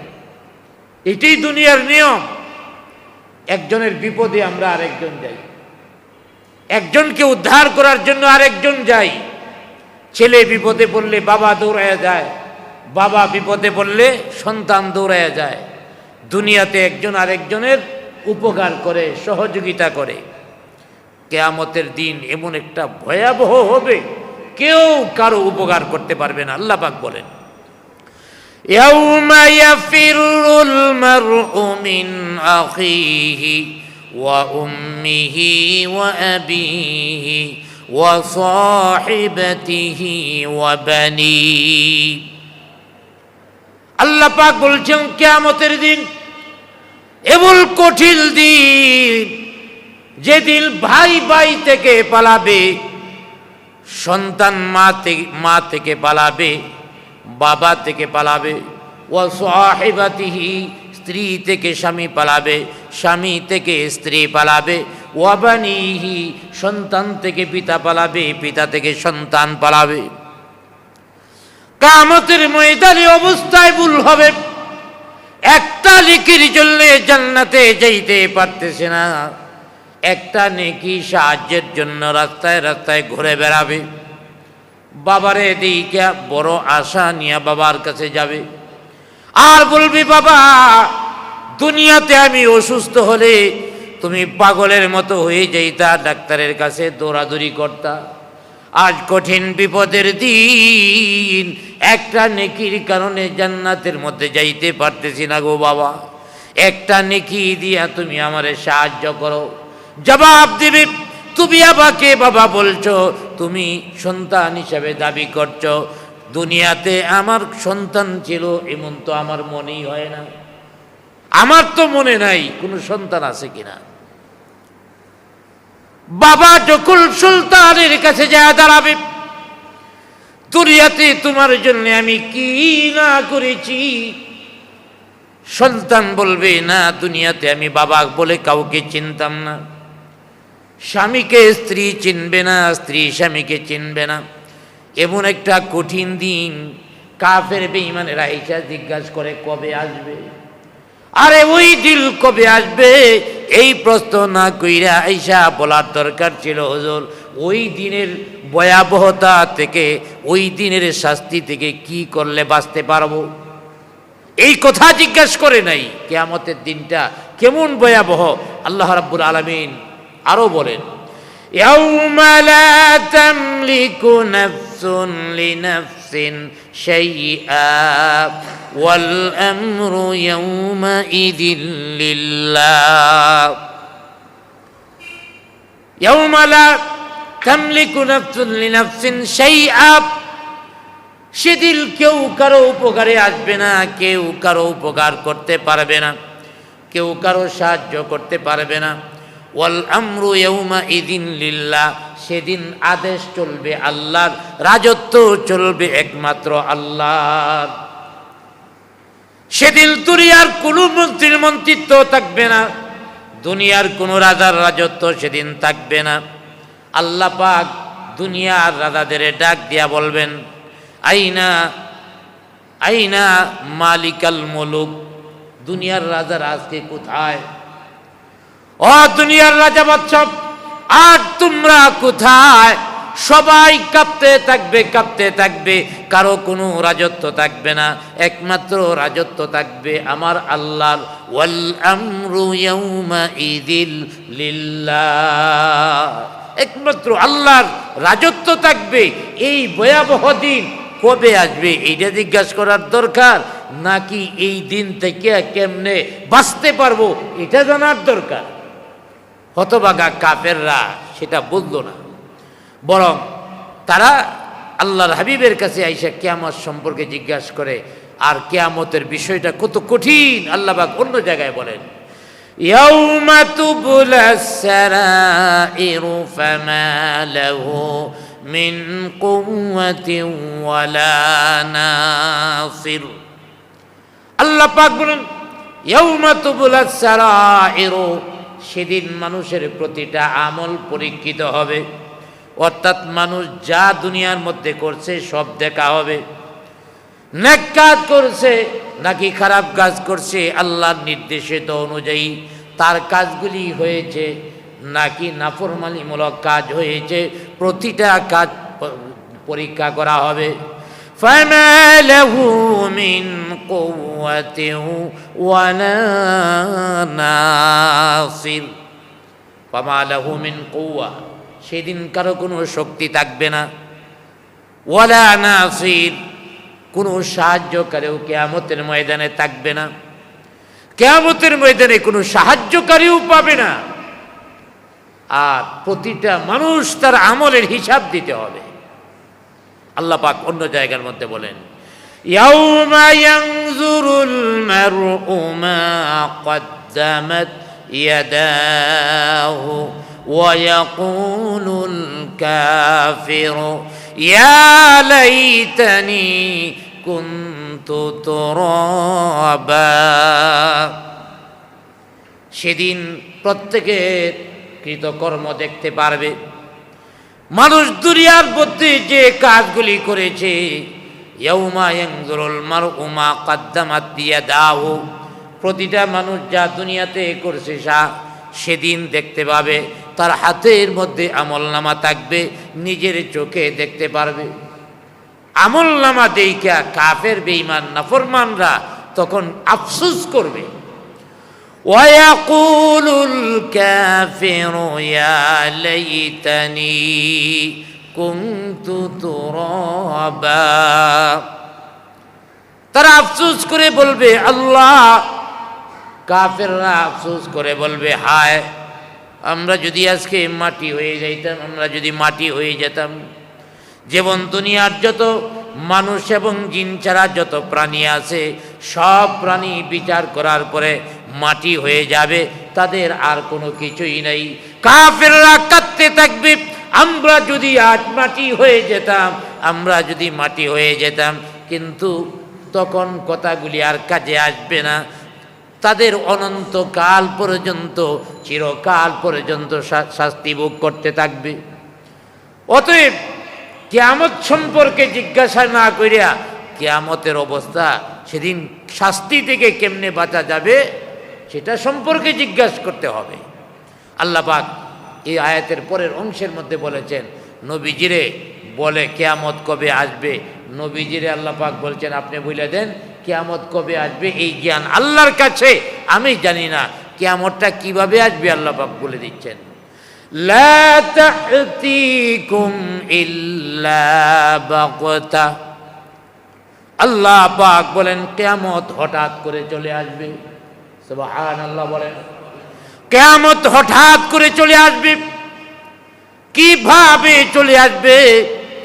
হযরতে আবু হুরায়রা রাদিয়াল্লাহু তাআলা আনহুর একটি হাদিস থেকে জানা যায় কিয়ামতটা কেমন ভাবে হঠাৎ করে চলে আসবে। হযরতে আবু হুরায়রা রাদিয়াল্লাহু তাআলা আনহু বলেন, সব কিছু ঠিকঠাক ভাবে চলতে থাকবে। বাজারের মধ্যে দুইজন মানুষ, একজন ক্রেতা আর একজন বিক্রেতা, একজন কাপড় বেরি করেছে আর একজন কেনার জন্য দেখতেছে। দুইজনেই দামাদামি করতেছে, এখনো পর্যন্ত দামাদামি শেষ হয় নাই। হঠাৎ করে কিয়ামত এসে যাবে, বুঝতেও পারবে না যে কিয়ামত হয়ে যাচ্ছে। কাপড় দামাদামি করতেছে, এর ভিতরে কিয়ামত ঘটে যাবে। হযরতে আবু হুরায়রা রাদিয়াল্লাহু তাআলা আনহু আরো বলেন, একজন লোকের পানির কূপ যে কোনো কারণে নষ্ট হয়ে গেছে, এই পানির কূপটা ঠিকঠাক করার জন্য, মেরামত করার জন্য লেগে গেছে। সারা দুনিয়ার মানুষ স্বাভাবিকভাবে কাজে আছে, এই লোকটাও তার পানির কূপ সুন্দর করতেছে। তার পানির কূপটা মেরামত হয়ে গেল, পানি নিয়ে বাড়ির দিকে রওনা দিল। এখনো পর্যন্ত পানি পান করতে পারে নাই, এর আগেই তার মৃত্যু হয়ে যাবে। শুধু তাই নয়, একজন মানুষ উষ্ণ দহন করবে। কিয়ামতের আলামত যদি মানুষ জানতে পারে, তাইলে উষ্ণ দহন করার জন্য কেউ যাইবে না। মানুষ কতটা কিয়ামত থেকে উদাসীন থাকবে, বেখবর থাকবে। লোকটা উটের দুধ দহন করবে, দহন করে আসে বাড়ির দিকে যাইতেছে, ঘরের দিকে যাইতেছে। হাদিসের মধ্যে আসছে এখনো দুধ পান করতে পারে নাই, এর আগেই তার মরণ হয়ে যাবে এবং কিয়ামত এসে যাবে। হাদিসের মধ্যে আরো আসছে শুধু দুধ দহন নয়, একজন লোক প্লেট দিয়া খাবারের মধ্যে বসছে, খাবারটা মাইকা লোকমাটা ধরছে, লোকমাটা মুখের কাছে নিছে, এখনো মুখের ভিতরে দিতে পারে নাই, কিয়ামত সংগঠিত হয়ে যাবে। এইভাবে হঠাৎ কিয়ামত এসে যাবে। হযরতে আব্দুল্লাহ ইবনে ওমর রাদিয়াল্লাহু তাআলা আনহু বলেন, এমন অবস্থায় সিংহায় ফুঁক দেওয়া হবে, দুনিয়ার মানুষেরা কেউ রাস্তার মধ্যে থাকবে, কেউ ঘরে থাকবে, কেউ মসজিদে থাকবে, কেউ মজলিসে থাকবে, বিভিন্ন জন বিভিন্ন কাজের মধ্যে থাকবে। আর এই অবস্থায় হঠাৎ করে হযরতে ইসরাফিল সিংহায় ফুঁক দিবেন এবং কিয়ামত শুরু হয়ে যাবে, বুঝতেও পারবে না। এই জন্য এটা মনে করতে পারেন যে একটু পরেও মনে হয় কিয়ামত হয়ে যেতে পারে। অতএব কিয়ামতের আগে মৃত্যুর জন্য প্রস্তুতি নিতে হবে। মা ইয়ানজুরুনা ইল্লা সাইহাতাও ওয়াহিদা। আরে কিয়ামত তো শুধু একটা আওয়াজ, কিয়ামত একটা বিকট আওয়াজ হবে আর কিয়ামত হয়ে যাবে। অতএব মানুষের সতর্ক থাকতে হবে। কিয়ামতের দিনের কিয়ামত কখন আসবে এটা অনুসন্ধান নয়, বরং কিয়ামতের জন্যে কতটুকু জোগাড় করলাম। আমার মরণ মানে আমার কিয়ামত, আমার মরণ আমার কিয়ামত সংগঠিত হয়ে গেল। অতএব কিয়ামত কখন আসবে এটা আল্লাহ পাকই জানে। তবে নবীজি কিছু আলামত বর্ণনা করেছেন, কিয়ামতের কিছু আলামত নবীজি বর্ণনা করছেন। এই আলামত দুই প্রকার, আলামতে কুবরা, আলামতে সুগরা। আলামতে কুবরা হলো ছোট আলামত, আলামতে কুবরা হলো বড় আলামত। আলামতে সুগরা কিয়ামতের আলামত, সুগরা যেগুলি অনেকগুলি ইতিমধ্যেই আমরা পার করেছি। সুবহানাল্লাহ বলেন। আল্লাহর হাবিব বলেন কিয়ামতের যে আলামতগুলি আছে, সুগরা আলামত, ছোট আলামত, আল্লাহর হাবিব বলেন আমার জন্ম এবং আমার ইন্তেকাল দুটোই কিয়ামতের আলামত। কারণ পৃথিবীতে সর্বশেষ শেষ নবী আসবে, তারপরে আর কোনো নবী আসবে না। তাইলে শেষ নবীর আগমন ঘটে গেছে, দুনিয়া তো আর রাহার দরকার নাই। শেষ নবী আইসা ইন্তেকালও হয়ে গেছে, আরো আগে গেছে, পৃথিবী আর দরকার নাই। আল্লাহর হাবিব বলেন বুইস্তু আনা ওয়াসসাআতু কাহাতাইন। আল্লাহর হাবিব বলেন আমি এবং কিয়ামত খুব কাছাকাছি, আমি এবং কিয়ামত খুব কাছাকাছি। কতটুকু কাছাকাছি? ওয়াজামা বাইনা সাব্বাবাতি ওয়াল উস্তা, শাহাদত আঙ্গুল এবং মধ্যমা আঙ্গুল, দুইটা আঙ্গুল এইভাবে আল্লাহর হাবিব একত্রিত করে উঠায়া দেখালেন। দুইটা আঙ্গুল যেমন কাছাকাছি, আমি এবং কিয়ামত এমন কাছাকাছি, খুব বেশি দূরে না। এর মানে আরো 1400 বছর আগেই নবীজি বলছে কিয়ামত খুব কাছাকাছি। 1400 বছর অতিক্রম করেছে, তাইলে এখন কিয়ামত কাছাকাছি থেকে আরো আগে, আরো কাছাকাছি হয়ে গেছে। আমার ভাইরা, কিয়ামতের আরেকটা আলামত, দ্বিতীয় নম্বর আলামত হলো চন্দ্র দ্বিখণ্ডিত হয়ে যাওয়া। চন্দ্র দ্বিখণ্ডিত হয়ে যাওয়া কিয়ামতের আলামত। ইকতারাবাতিস সাআ ওয়ানশাক্কাল কমার। আল্লাহ পাক বলেন যেদিন সূর্য দ্বিখণ্ডিত হবে কিয়ামত, সেদিন কিয়ামত এসে যাবে। ওয়ানশাক্কাল কমার, যেদিন সূর্য দ্বিখণ্ডিত হবে। সূর্য তো দ্বিখণ্ডিত হয়ে গেছে আরো 1400 বছর আগে। নবীজির আঙ্গুলের ইশারা দ্বারায় চন্দ্র দ্বিখণ্ডিত হয়ে গিয়েছিল। সুবহানাল্লাহ বলেন। কাফের আবু জাহিল বলছিল এই চাঁদটারে যদি দ্বিখণ্ডিত করে দেখাইতে পারেন তাহলে ঈমান আনবো। আল্লাহর হাবিব বলেন, আনবা তো? হ্যাঁ। শাহাদত আঙ্গুল ইশারা করলেন, দুখণ্ডিত হইয়া কাঁপতে কাঁপতে কাঁপতে কাঁপতে নবীজির উরুর কাছে এসে গেলেন। সুবহানাল্লাহ বলেন। সাআতি শাজারু নাতাকাল হাজারু শাকাল কামারু বিইশারাতিহি শাকাল কামারু বিইশারাতিহি। আল্লাহর হাবিব শাহাদত আঙ্গুল দিয়া ইশারা করলেন, চন্দ্র দ্বিখণ্ডিত হয়ে গেছে। তাইলে চাঁদ দ্বিখণ্ডিত হয়ে যাওয়ার কিয়ামতের আলামত আরো অনেক আগেই চলে গেছে। তৃতীয় নাম্বার, ফিলিস্তিন বিজয় হবে।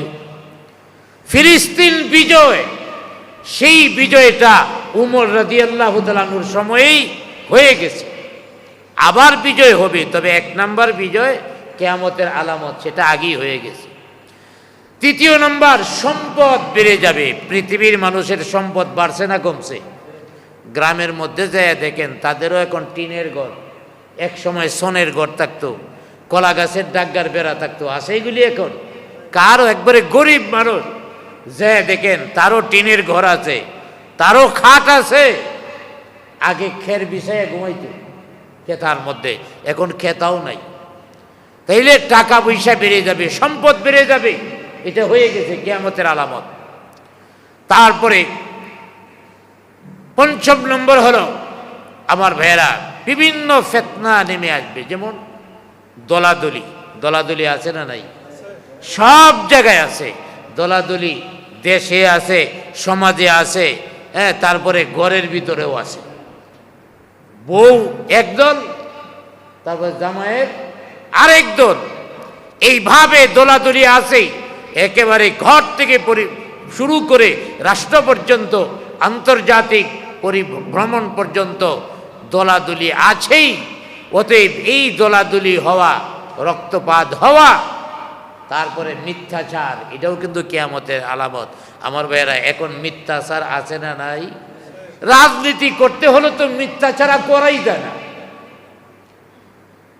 যারা অপরাধী, বিভিন্ন অপরাধে অপরাধী, তাদের হাতিয়ার হলো মিথ্যা কথা। বলবি অমুকরে যদি ভোট দেন, তাইলে হ্যাঁ ওই ৭১-এর পরাজিত শক্তি ক্ষমতায় এসে যাবে। আমার ভাইয়েরা, এদের বলার তো আর কিছু নাই, কারণ ওরা ক্ষমতায় তাইকে লুটপাট কইরা যা করছে জাতি জানে। এখন ৭১ ছাড়া, এই পচা বস্তা পচা রাজনীতি ছাড়া আর কিছু তাদের কাছে নাই। আমরা মানুষের জন্য কল্যাণকর কাজ করতে পারি, একটা কাজ দেখাইতে পারে না। এখন হইল হ্যাঁ, ওদের ভোট দেওয়া যাবে না, কেন? এরা পরাজিত শক্তি। এগুলি বস্তা পচা রাজনীতি। এই মিথ্যা কিয়ামতের আলামত। বোঝা গেল কিয়ামত বেশি দূরে না। দলাদলি করা, রক্তপাত ঘটানো, মিথ্যাচার করা কিয়ামতের আলামত, এগুলি আমাদের মধ্যে আইসা গেছে। তারপরে ষষ্ঠ নাম্বার, ভণ্ড নবীর আগমন ঘটবে। ভণ্ড নবীর আগমন ঘটছে কি ঘটছে না? ভণ্ড নবীর আগমন ঘটে গেছে। আল্লাহর হাবিব বলেন, লা তাকুমুস সাআতু হাত্তা ইউবআসা দাজ্জালুনা কাযযাবুনা করিবা মিন 30 কুল্লুহুম ইয়াজআমুহুম আন্নাহু রাসূলুল্লাহ। আল্লাহর হাবিব বলেন, লা তাকুমুস সাআতু, ততক্ষণ পর্যন্ত কিয়ামত আসবে না, হাত্তা ইউবআসা, যতক্ষণ পর্যন্ত বের না হবে, দাজ্জালুনা কাযযাবুন, যতক্ষণ দাজ্জাল কাযযাব বের না হবে, করিবা মিন 30 কুল্লুহুম, এবং করিবা মিন 30, আবার পরে নিকটবর্তী সময়ে 30 জন মিথ্যা নবী দাবিকারী আসবে। কয়জন? 30 জন এসে গেছে। কুল্লুহুম ইয়াজআমু, প্রত্যেকেই মনে করবে আন্নাহু রাসূলুল্লাহ, আমি আল্লাহর রাসূল। নাউযুবিল্লাহ বলেন। এইভাবে 30 জন মিথ্যা নবীর আগমন, সেটা হয়ে গেছে। তারপরে আমার ভাইরা 7 নম্বর, হেজাজ থেকে বিরাট একটা আগুন প্রজ্বলিত হবে আরব থেকে। আল্লাহর হাবিব বলে গিয়েছেন, হাত্তা তাখরুজা নারুম মিন আরদিল হিজাজ তুযিউ আনাকাল ইবলি বিবসরা। হেজাজ থেকে, আরব থেকে একটা বড় আগুন প্রজ্বলিত হবে। আগুনটার আলো এত বেশি হবে মদিনা থেকে বসরা পর্যন্ত। বসরার মধ্যে যে উটগুলি আছে, উটের লম্বা গলাগুলি এই আগুনের আলোকে দেখা যাবে। সুবহানাল্লাহ বলেন। মদিনা থেকে বসরা আরেকটা দেশ, উটের গলাগুলি পর্যন্ত আলোতে দেখা যাবে। এটা কিয়ামতের আলামত। এটা ঘটে গেছে অলরেডি। কবে? 654 হিজরিতে এই ঘটনা ঘটছে। মদিনার পূর্ব দিক থেকে আগুনটা প্রজ্বলিত হয়েছিল। তাহলে ছোট আলামত তো অধিকাংশই চলে এসেছে। তারপরে আরেকটা হলো আমানতের খেয়ানত। আমানতের খেয়ানত, আমানতের খেয়ানত আমাদের মধ্যে আছে না নাই? এটাই তো কিয়ামতের আলামত। আল্লাহর হাবিব বলেন, ইদা দুইয়াতিল আমানাতু ফান্তাজিরিস সাআ। যখন মানুষ আমানতকে নষ্ট করে দিবে, ফান্তাজিরিস সাআ, তখন তোমরা কিয়ামতের অপেক্ষা করো। অর্থাৎ আমানত যখন মানুষ নষ্ট করে দিবে তখনই কিয়ামত এসে যাবে। ক্বালা কাইফা ইদাআতুহা। সাহাবায়ে কেরাম জিজ্ঞাসা করলেন, ওগো নবীজি, আমানত কিভাবে নষ্ট করা হয়? আল্লাহর হাবিব বলেন, ক্বালা ইদা আসনিদাল আমরু ইলা গায়রি আহলিহি। আমানত নষ্ট করা এর অর্থ হলো অযোগ্য ব্যক্তিদের ক্ষমতার মধ্যে বসায়া দিবে। আমানত নষ্ট করা এর অর্থ কি? অযোগ্য লোকদেরকে ক্ষমতার মধ্যে বসায় দিবে। অযোগ্য লোকেরা ক্ষমতায় যায় কি যায় না? চোর, ডাকাত, বাটপার, দুর্নীতিবাজ, খুনি, ধর্ষণকারী ক্ষমতায় যায় কি যায় না? আমার ভাইয়েরা তবলা লইয়া ঘুরে, গান গায়, কিছুই জানে না, মূর্খ, এমপি হয় কি হয় না? তারপরে বাংলা রিডিং দেখে দেখে পড়তে পারে না, এও এমপি হয়ে যায়, মন্ত্রী হয়ে যায়। এই বিষয়টা আল্লাহ রাসূলও আগেই বলছে। আমানত নষ্ট করা অর্থ হলো অযোগ্য ব্যক্তিরে ক্ষমতায় বসায় যাওয়া, যা বর্তমানে এটা এসে গেছে। 9 নম্বরে দ্বীনি এলেম উঠে যাবে, মূর্খতা ছড়াইয়া পড়বে। ইন্না মিন আশরাতিস সাআ আইয়ুরফাআল ইলমু ওয়া ইয়াসবুতাল জাহলু। আল্লাহর হাবিব সাল্লাল্লাহু আলাইহি ওয়াসাল্লাম বলেন, কিয়ামতের আলামত সমূহ থেকে একটি আলামত হলো এলেম উঠে যাবে, মূর্খতা ছড়াইয়া পড়বে। তারপরে 9 নম্বর, জুলুম নির্যাতনকারীর সংখ্যা বেড়ে যাবে। জুলুম নির্যাতনকারীর সংখ্যা বাড়ছে না কমছে? অনেক বেড়ে গেছে। তারপরে জেনা, মদ এইগুলি বেড়ে যাবে। জেনা, মদ বাড়ছে না কমছে? আল্লাহর হাবিব হাদিসে বলেন, ইন্না মিন আশরাতিস সাআ আইয়ুরফাআল ইলমু ওয়া ইয়াসবুতাল জাহলু ওয়া ইউশরাবাল খামরু ওয়া ইয়াযহারাজ জিনা। আল্লাহর হাবিব সাল্লাল্লাহু আলাইহি ওয়াসাল্লাম বলেন, কিয়ামতের আগে কিয়ামতের আলামত হলো মদ্যপান করা বেড়ে যাবে, জেনা ব্যভিচার বেড়ে যাবে। মদ বাড়ছে না কমছে? বাড়ছে। জেনা ব্যভিচার বাড়ছে।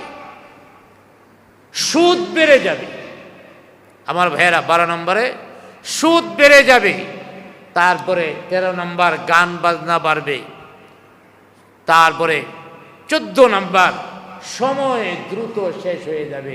বছর কোন দিক দিয়ে যাবে টেরও পাওয়া যাবে না। শিরকি বাড়বে, মাজার পূজা বাড়বে। আল্লাহর হাবিব বলেন, এমনকি মুসলমানেরা শিরকির মধ্যে সরাসরি লিপ্ত হবে।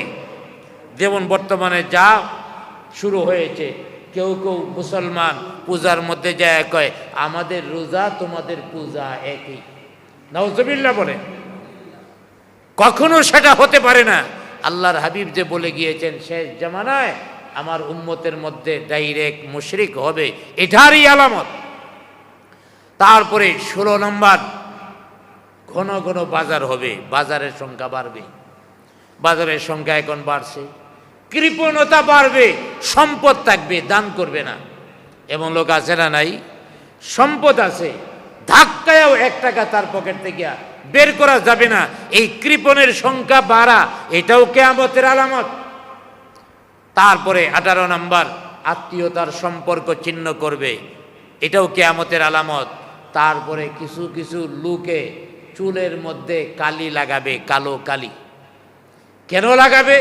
আমার একটু জোয়ান দেখা যাক, এই জন্য কালি লাগাবে, কালো কালি ব্যবহার করবে। কালো কালি ব্যবহার করলে কি বয়স কমে দেব নাকি? যেটা সুন্নাত মেহেদি লাগানো, সেটা লাগান, মেহেদি লাগান, কালো রং নয়। কালো রং লাগানো এটা কিয়ামতের আলামত। তারপরে আমার ভাইরা আরেকটা হলো ভূমিকম্প হবে, বেশি বেশি ভূমিকম্প, যা এখন শুরু হয়েছে। তারপরে ভূমিধস, সেটাও শুরু হয়ে গেছে। বেপরদা বেড়ে যাবে, সেটাও শুরু হয়ে গেছে। মিথ্যা সাক্ষী দেবে মানুষেরা, এটাও শুরু হয়ে গেছে। মহিলা বৃদ্ধি পাবে, বাংলাদেশের মধ্যেও পুরুষের তুলনায় মহিলা বেশি, এটা কিয়ামতের আলামত। এগুলি হলো কিয়ামতের আলামত। আলামতে সুগরা, ছোট আলামত, আর আলামতে কুবরা, বড় আলামত। কয়টি? 10টি বড় আলামত আসবে, তারপরে কিয়ামত হয়ে যাবে। ছোট যেগুলি সব প্রায় এসে গেছে। বড় আলামত কোনটি?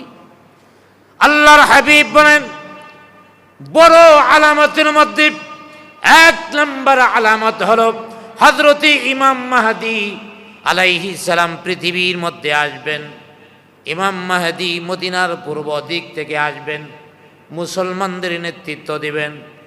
ধর্মের মধ্যে যত ধরনের কুফরি, নেফাকি, শিরিকি, কুসংস্কার ঢুকেছে, হযরতে মাহদী আলাইহিস সালাম ধর্মকে আবার সংস্কার করে বিশুদ্ধ করবেন ধর্মকে। শুধু তাই নয়, শরীয়তের যে বিষয় আছে, শরীয়তের দ্বারাতে বিচার কার্য পরিচালনা করবেন। সেদিন যদি তারা থাকতো যারা বলে শরীয়তকে আমরা বিশ্বাস করি না, শরীয়তের আইন আমরা বিশ্বাস করি না, ইমাম মাহাদির সময় যদি থাকতো, তাহলে ওরা কি ইমাম মাহাদির পক্ষে থাকতো না বিপক্ষে থাকতো? ওরাও বিপক্ষে থাকতো। আবার ভাইয়ারা, শুধু তাই নয়, সারা পৃথিবী থেকে জুলুম দূর করবেন, ইনসাফ প্রতিষ্ঠিত করবেন, যার কারণে আল্লাহ পাক ফসলের মধ্যে বরকত দিয়া দিবেন, প্রত্যেকের সম্পদ বেড়ে যাবে। এমনভাবে সম্পদ বাড়বে, একটা মানুষ যাকাতের টাকা নিয়ে রাস্তায় রাস্তায় ঘুরবে, সপ্তাহ ঘুরবে, মাস ঘুরবে, আর বলবে যাকাতের টাকা দেওয়ার জন্য এসেছি, গ্রহণ করেন। একটা লোক যাকাতের টাকা দেওয়ার জন্য খুঁজে পাবে না। এমন ধনী হবে ইমাম মাহদী আলাইহিস সালামের যুগ। চতুর্দিকের শত্রুরা পরাজিত হবে। দ্বিতীয় নম্বর, ইমাম মাহদীর পরে আসবে দাজ্জাল, কানা দাজ্জাল, যেটা রেখে এক চোখ কানা, এক হাতের মধ্যে জান্নাত আর এক হাতের মধ্যে জাহান্নাম। কপালের মধ্যে বড় অক্ষরে লেখা থাকবে কাফের, আরবিতে লেখা থাকবে। মুসলমান যারা লেখাপড়া জানুক বা না জানুক, যারা ইমানদার, ওরা কপালের দিকে তাকাই বুঝে ফেলাইব, আরে এটা তো কাফের, বলবে তুই কাফের। আর মুনাফিক মার্কা মুসলমান যারা, ধাক্কা ধাক্কির মুসলমান যারা, যে দিকে শক্তি সেই দিকে তাকে, এই ধরনের ধাক্কা ধাক্কির মুসলমান যায়া কানে দজ্জালের সাথে সাথী হয়ে যাবে। কারণ কানে দজ্জাল বলবে আমারে মানলে জান্নাতে দিব, আমারে না মানলে জাহান্নামে দিব। আমার ভাইয়েরা, ইমানদারদের মাইরা হে জাহান্নামের মধ্যে ফালাবে আর পড়বে যায় জান্নাতে। সুবহানাল্লাহ বলেন। কাফের বেঈমানদের জান্নাতে ফালাবে, পড়বে যায় জাহান্নামে। সমস্ত কাফেররা এবং যারা পোল্টিবাজ মুসলমান, ওরা কানা দজ্জালের সাথী হয়ে যাবে, তখনই আগমন করবেন। তৃতীয় নম্বর, হযরতে ঈসা আলাইহিস সালাম। ঈসা আলাইহিস সালাম আইসা দাজ্জালরে ধরে মারবেন, দাজ্জালকে হত্যা করবেন। শুধু তাই নয়, দাজ্জালকে হত্যা করে গোটা পৃথিবীর মধ্যে তখন খ্রিস্ট ধর্মের লোক বেশি থাকবে। এই খ্রিস্ট ধর্মকে ঈসা আলাইহিস সালাম বিলীন করে দিবেন। এরপরে চতুর্থ নম্বর আসবে ইয়াজুজ মাজুজ, বিশাল এক জাতি। ইয়াজুজ মাজুজ কোরআনুল কারীমের মধ্যে আলোচনা এসেছে, আজকে বলা যাবে না। ওই জায়গার মধ্যে যেখানে ইয়াজুজ মাজুজের আলোচনা আছে সেখানে আলোচনা করা হবে। ইয়াজুজ মাজুজের আলোচনা করতে গেলেও কয়েক ঘন্টা সময়ের দরকার। এরা এক বিশাল জাতি। আল্লাহ পাক পৃথিবীর এক প্রান্তে তাদের আটকায় রাখছে। কেমনে? শুধু এতটুকু মনে রাখি, ওই জিলকারনাইন বাদশাহ পাহাড়ের উপর দিয়ে তারা নামতো, ওখানে প্রাচীর তৈরি করলেন। ওরা জিব্বা দেয়া সাইটা সারাদিন চাটে, ওই প্রাচীরটা পাতলা হয়ে যায়, এমনকি এই দিকের লোকদের দেখা যায়। এরপরে আলসি লাগে, আগামীকাল বাকিটা করবো না, আগামীকাল দেখে আবার পুরা প্রাচীর হয়ে রয়েছে। আল্লাহর কুদরত কিয়ামত পর্যন্ত এভাবে চলতে থাকবে। কিয়ামত যখন হবে তখন এই দেওয়াল ভেঙে যাবে। ওরা নামবে উপর থেকে, পানি যেভাবে নামে এর চেয়ে প্রবল ভাবে কোটি কোটি ইয়াজুজ মাজুজ পৃথিবীতে নামবে। তারপরে পঞ্চম নাম্বার, আমার ভাইয়েরা, তিনটি বড় ধরনের ভূমিধস হবে, অর্থাৎ মাটি দুইশা, দেশ দুইশা ছিন্ন ভিন্ন হয়ে যাবে। ষষ্ঠ নাম্বার, একটা বড় ধোঁয়ার আগমন ঘটবে। সপ্তম নাম্বার, পশ্চিম আকাশে সেদিন সূর্য উদিত হবে। তারপরে ৮ নাম্বার, দাব্বাতুল আরদ, একটা প্রাণী মানুষের মতো কথা বলবে কিন্তু মানুষ না, এই আজব একটা প্রাণী পৃথিবীতে আসবে। তারপরে ৯ নাম্বার, আগুন, বিশাল একটা আগুন বের হবে। এই আগুন সবাইকে তাড়া কইরা কিয়ামতের মাঠের দিকে নিয়ে যাবে আগুনটায়। ১০ নাম্বার, ইসরাফিল আলাইহিস সালাম সিংহায় ফু দিবেন। এই 10টা হলো বড়। অতএব এগুলিও যে কোনো সময় একটা একটা করে চলে আসতে পারে। আমরা কিয়ামত কবে আসবে এটা নয়, বরং আল্লাহর কাছে এইভাবে দোয়া করতে হবে, আল্লাহ কিয়ামতের দিন কি নিয়ে যাব এগুলি যেন সংগ্রহ করতে পারি। কিয়ামতের সামানা, কবরের সামানা আমাদের সংগ্রহ করার তৌফিক দান করুক। সকলে বলি আমিন।